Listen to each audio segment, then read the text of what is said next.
Hey guys, welcome to my channel The Analog Junkies. Channel yang membahas tentang kaset-kaset dan CD yang kita dapat di flea market atau di pasar loak. Oke, jangan lupa subscribe, comment, dan keep watching our videos.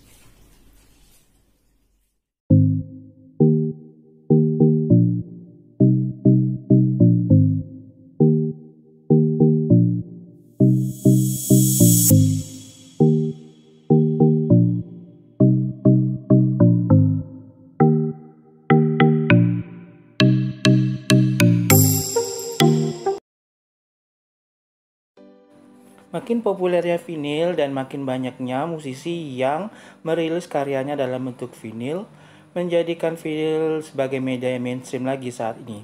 Dan akibatnya harganya pun menjadi menggila. Jadi tidak heran kalau hobi ini bisa dibilang sebagai hobi mahal. Karena untuk menyiapkan playernya, bahkan membeli piringan hitamnya sendiri atau vinilnya membutuhkan budget yang sangat tinggi. Nah, sebenarnya vinil itu apa sih? Buat kamu yang bertanya-tanya, ini ada penjelasannya ya. Jadi, vinil itu biasa disebut dengan piringan hitam dan sekarang menjadi keren lagi beberapa tahun terakhir ini ya. Banyak selebritis yang mengoleksi vinil. Ada yang selebritis mengoleksi vinil dari zaman belum populer seperti sekarang, dan baru ada juga yang baru-baru ini saja. Kalau selebritis atau orang kaya rasanya wajar saja mengoleksi vinil ini karena memang butuh duit yang banyak ya. Seperti yang dibilang si Rio Dewanto tadi, ya playernya saja sudah hampir 10 juta, belum lagi vinilnya yang kadang-kadang paling murah 500.000 ya. Apalagi rilisan baru. Jadi terkadang ya buat kita ya yang keuangan cekak, kita jadi susah untuk mengoleksi vinil ini.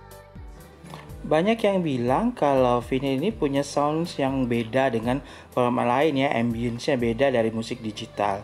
Selain itu juga vinil ini punya artwork karena bentuknya yang gede ya, jadi bisa dipajang di dinding dan menjadi sangat keren.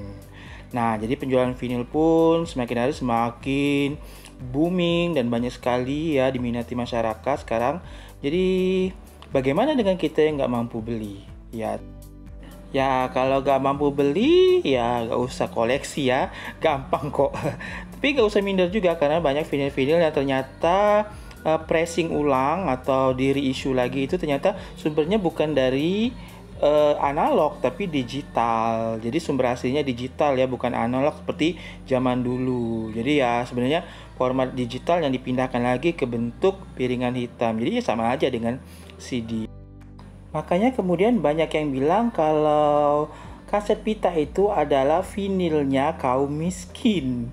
Bener gak? Jadi kesimpulan ini diambil dari gara-garanya tadi seperti yang disebut tadi, karena vinil itu mahal ya, format analog yang sekarang jadi mahal sekali.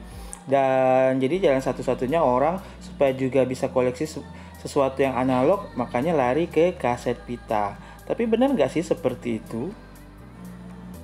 Harus diakui sih, kaset pita ini punya fidelity yang sangat rendah ya. Jadi kualitas suaranya kalau dibanding dengan CD dan piringan hitam, kaset pita mempunyai fidelity atau kejernihan suara yang sangat rendah dan katanya sih mudah rusak ya. Jadi ketika vinil akhirnya tergantikan oleh kaset, sebenarnya orang lebih memilih portabilitasnya ya atau compactnya, jadi mudah dibawa-bawa. Jadi ketika zaman vinil, orang itu hanya mendengarkan musik hanya di ruang keluarga atau ruang tamu atau ruang tertentu dalam rumah.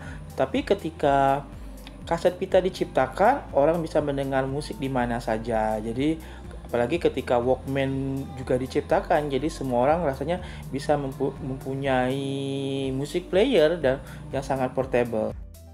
Apalagi setelah CD mulai diciptakan dan dipasarkan sebagai format musik, ya kaset pita tentu saja kalah telak ya. CD lebih superior dalam hal suara, kemudian dalam hal penyimpanan data juga, kemudian dalam hal banyak hal ya. Apalagi bisa dipilih track-tracknya tidak seperti kaset pita yang secara linier ya, karena sama-sama analog seperti juga vinil. Walaupun vinil juga bisa dipindah-pindahkan ya stylusnya atau jarumnya untuk mencari track tertentu, tapi CD sangat superior dalam berbagai hal.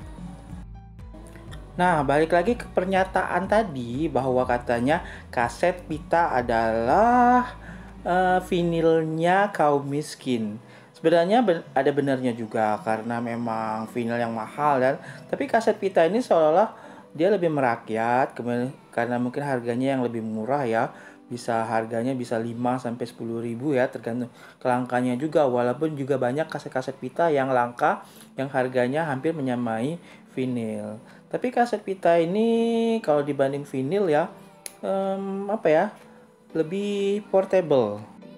Sebagai media fisik, format kaset pita ini tidak terlalu jadul ya, jadi masih dalam hitungan beberapa dekade lah, karena terakhir kaset pita ini diproduksi secara massal tahun 2008 dan setelah itu berhenti. Jadi kalau secara pribadi aku bisa bilang bahwa kaset pita ini bisa sebagai startup ya, jadi sebagai awal kalau kamu mau tertarik dengan musik-musik analog, jangan langsung jumping ke piringan hitam yang mahal nanti, karena kalau kamu sudah mulai ke piringan hitam atau vinil kemudian bosen, ya kamu sudah keluar duit banyak. Tapi bisa dimulai dengan kaset pita dulu, karena untuk pemakaian tempat atau player-playernya yang mudah dijumpai, kaset-kaset pita ini masih banyak di pasaran ya. Jadi kalau aku bilang sih, pernyataan yang mengatakan bahwa kaset pita adalah vinilnya kaum miskin ya bisa benar bisa tidak, tapi aku lebih cenderung menyebutnya sebagai vinyl portable. Jadi sama aja dengan vinyl karena sama-sama analog, tapi ya kaset pita punya ambience yang agak-agak mirip dengan vinyl ya, walaupun kadang-kadang orang bilang kaset pita ini tidak awet dibanding dengan vinyl, tapi ya aku rasa sama saja karena sama-sama media analog ya, jadi ada gesekan antara media tersebut dengan playernya. Kalau di vinyl itu ininya ya stylus dengan vinilnya, tapi kalau di kaset itu head dengan pitanya, jadi sama-sama menghasilkan keluaran suara yang lainnya. Misalnya kalau di vinyl itu ada crackle, suara seperti popcorn. Kalau di kaset pita itu ada suara desisnya ya. Tapi ini menjadi ambience tersendiri bagi kedua format ini. Jadi sekali lagi kalau kamu mulai menyukai musik-musik analog, mulai dulu dengan kaset pita. Jadi jangan langsung kalau dua-duanya, kalau kamu punya duit banyak juga nggak apa-apa. Tapi aku sarankan mulai dulu dengan kaset pita ya. Well, itu aja video aku kali ini. Semoga berfaedah dan bermanfaat untuk kita semua ya. Jangan lupa seperti biasa subscribe, komen, dan like di setiap video yang ada di channel ini. Because the more support, the more videos will come. Okay? See you next video. Bye-bye.